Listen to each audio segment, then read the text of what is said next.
नाही, अतिशय हास्यास्पद म्हणावं लागेल हा आरोप त्यांचा.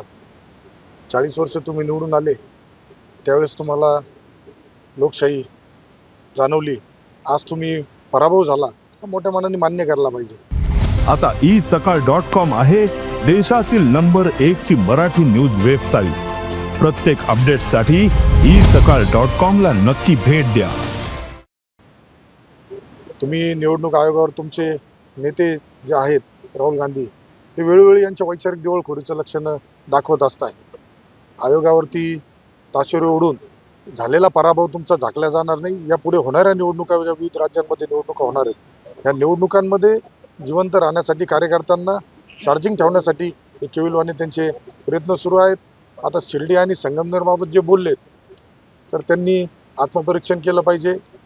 किती बोगस मतदार त्यांनी नोंदवले होते, आत्तापर्यंत निवडणुका कशा पद्धतीने तुम्ही जिंकत होते, हे संगमनेर तालुक्यातील जनतेला माहिती होतं. परंतु त्यांना एक आशेचा किरण पाहिजे होता. आणि ज्यावेळेस तो किरण महायुती सरकारच्या माध्यमातून तिन्ही नेत्यांनी, फडणवीस साहेब असेल, शिंदे साहेब असेल, अजितदादा असेल, आदरणीय विखे पाटील असेल, यांनी ज्यावेळेस त्या सामान्य शेतकऱ्याच्या मुलाला उमेदवारी दिली आणि तो या तालुक्याचा लोकनेता झाला, हे दुःख त्यांना जास्त आहे, हे शल्य त्यांना जास्त आहे. स्वतःची कुणी याच्यात स्वतःला समजतं का आम्ही जागीरदारी नाही, मतदारसंघ हा कोणाची जागीरदारी नाही. हे आरोप म्हणजे वैफल्यातून केलेले आरोप आहेत असं मी म्हणेन. कुठं गुन्हेगारी वाढली? आज मोकळा श्वास घेतला जातोय प्रत्येक बाबतीमध्ये. यापूर्वी तर घरात घुसून लोकांना मारत होते. तुमच्याच मागील 15 दिवसापूर्वी इंदिरानगर या ठिकाणी भांडणं झाले. हे कोणाचे कार्यकर्ते होते? कुणी तलवारी काढल्या? तुमचेच कार्यकर्ते तुमच्यात भांडणं करता. म्हणजे मी तर असं म्हणल, जे संगमनेरमध्ये आज शांतता चालू आहे, यांना यांची राजकीय पोळी भाजण्यासाठी संगमनेर कुठंतरी अशांत करण्याचा प्रयत्न यांच्याच माध्यमातून केला जातोय. परंतु त्याला खोडून काढण्याचं काम आमच्या वतीने निश्चित होईल. यापुढं त्यांचे जे बगलबच्चे होते त्यांचा बंदोबस्त झाला. आज संगमनेर किती शांत आहे. वाळू तस्करी थांबली, महिलांच्या छेडछाडी थांबल्या, भांडणं मारामाऱ्या हा सगळा प्रकार थांबला. तर दुर्दैवाने त्यांना त्यांचा चष्मा त्यांनी बदलला.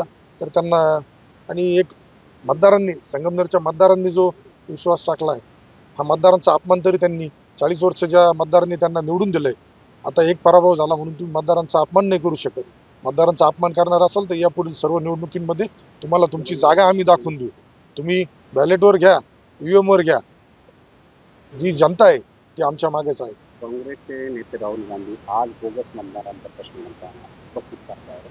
पराभव झाला नाही, मात्र याच्या आधी ज्यावेळेस त्यांचा विजय झाला त्यावेळेस सुद्धा बोगस मतदान झाल्याच्या तक्रारी होत्या, बोगस मतदार नोंदणी पण झाल्याच्या तक्रारी होत्या. ते राहुल गांधींचा प्रॉब्लेमच हा आहे का राहुल गांधींना सारखं माध्यमांमध्ये चर्चेत राहण्यासाठी, कार्यकर्त्यांना ऊर्जा देण्यासाठी चर्चेचा प्रयत्न ते करतात.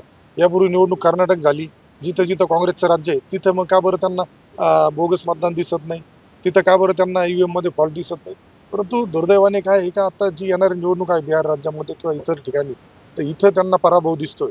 आज आदरणीय मोदी साहेबांच्या नेतृत्वाखाली देश आंतरराष्ट्रीय स्तरावरती एक वेगळ्या पद्धतीने सुरुवात झाली. आज मोठा पाठबळ मिळतंय.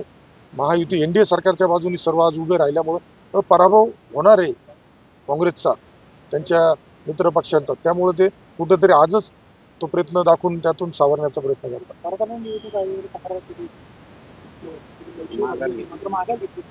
नाही, मग मला हाच प्रश्न आहे ना, जर तुम्हाला शंका होती तर तुम्ही का माघार घेतली? जिल्हाधिकारी ऑफिसला तुम्ही मतदाच्या बाबतीत शंका उपस्थित केली होती, पैसे भरले होते, मग परत का माघार घेतली? याचं त्यांनी माध्यमांसमोर जाहीर सांगितलं पाहिजे. कारण जे आरोप ते करताय त्यामध्ये कुठलंही तथ्य मला तरी दिसत नाही. फक्त कार्यकर्त्यांना ऍक्टिव्ह ठेवण्यासाठी केला आहे केवलवाना प्रयत्न. देश विदेशातील प्रत्येक घडामोडींचे लाईव्ह अपडेट मिळवण्यासाठी आता साम टीव्हीच्या सर्व सोशल मीडिया प्लॅटफॉर्मला लाईक, फॉलो आणि सबस्क्राईब करा. तसंच सर्व नोटिफिकेशनसाठी बेल आयकॉन प्रेस करायला विसरू नका.